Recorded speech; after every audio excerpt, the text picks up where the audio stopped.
Welcome to Only for Seniors, the channel where experience meets wisdom, and where every episode is dedicated to helping you live your golden years with respect, dignity, and peace.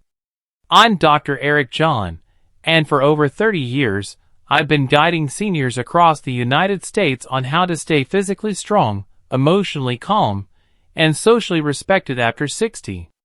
Today's topic is a deep one, and one that not many people talk about openly. We're discussing the 5 private matters you must not expose in old age if you want to protect your self-respect, preserve your dignity, and live with true inner peace. Now you might be thinking, "But doctor, aren't we supposed to be open and honest with our family?" Yes, honesty matters, but so do boundaries. And when we cross those boundaries, even unintentionally, we can lose control over our privacy, our emotions, and sometimes even our self-worth. So, stay with me until the very end. Because by the time we finish, you'll understand exactly which 5 things are better kept private, and how doing so can actually bring more harmony, confidence, and respect into your life. 1. Your finances. Keep them between you and your planner. Let's begin with the most common and sensitive matter, money. After 60, your financial situation often changes. You might be retired, depending on a pension, or managing a fixed income. Maybe you've saved a good nest egg, or maybe you're still catching up. Either way, your money is your business. It's important to remember, the less people know about your exact financial situation, the safer and more respected you'll be.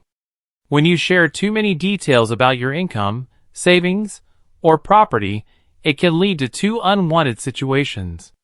Either people start giving you advice you didn't ask for, or they start expecting help, loans, or favors. Sometimes, even loving family members can unintentionally cross boundaries.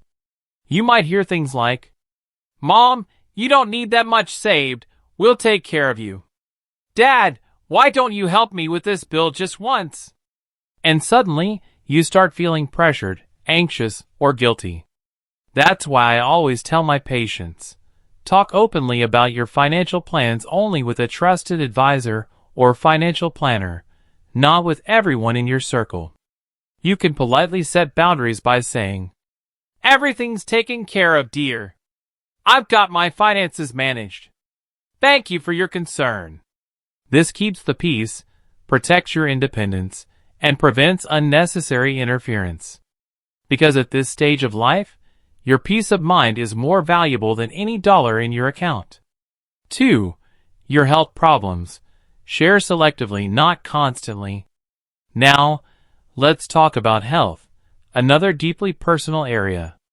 As a doctor, I understand how important it is to monitor your health, stay aware of your symptoms, and talk about your medical needs with professionals. But here's something many seniors forget.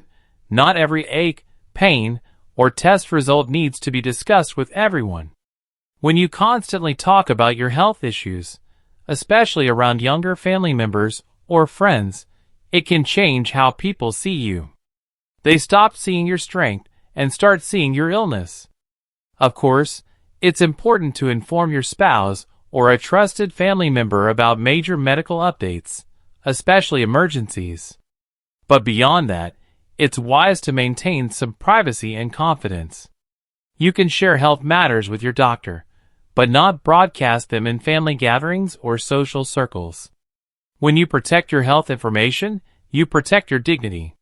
You stay in control of your story, instead of letting people define you by your ailments. It's perfectly fine to say, "I've been taking care of my health with my doctor. Everything's under control."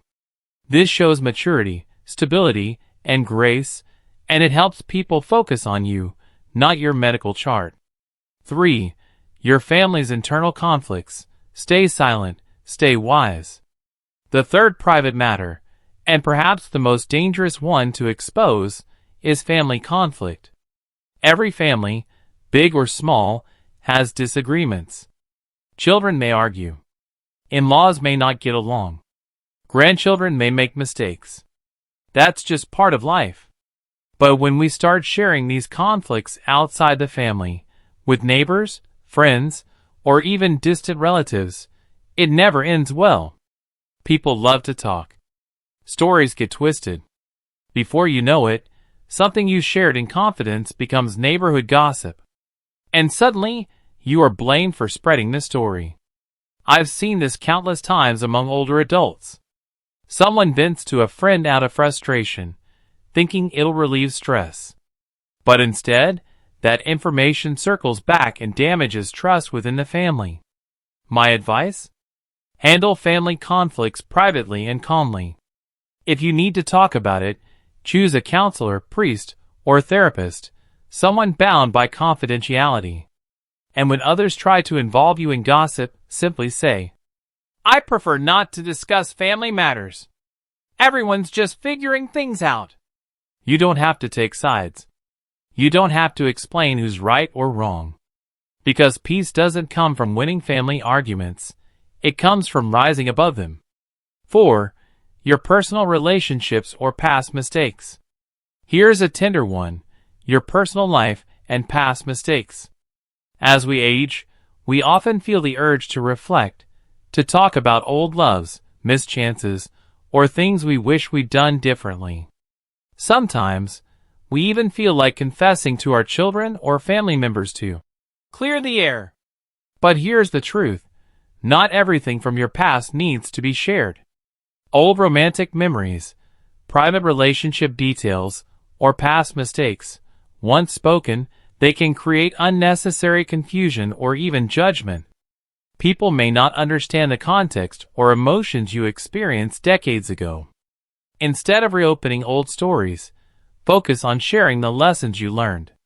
For example, instead of saying, "I once made a mistake I regret deeply," you can say, "Life taught me that forgiveness, for yourself and others, is the key to peace." This way, you pass down wisdom, not guilt. You inspire, not burden. Remember, privacy isn't secrecy. It's self-respect. Your story is yours to tell, but it's also yours to protect. 5.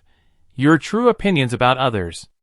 The fifth and final private matter you should never expose is your unfiltered opinion about others. It could be about your children's spouses, your neighbors, or even your extended family. You may have strong feelings, but not every truth needs to be spoken out loud. Why? Because at this age, you deserve peace, not drama. Imagine you tell your daughter you don't like her husband, or you tell your son you disapprove of his parenting style. What happens next?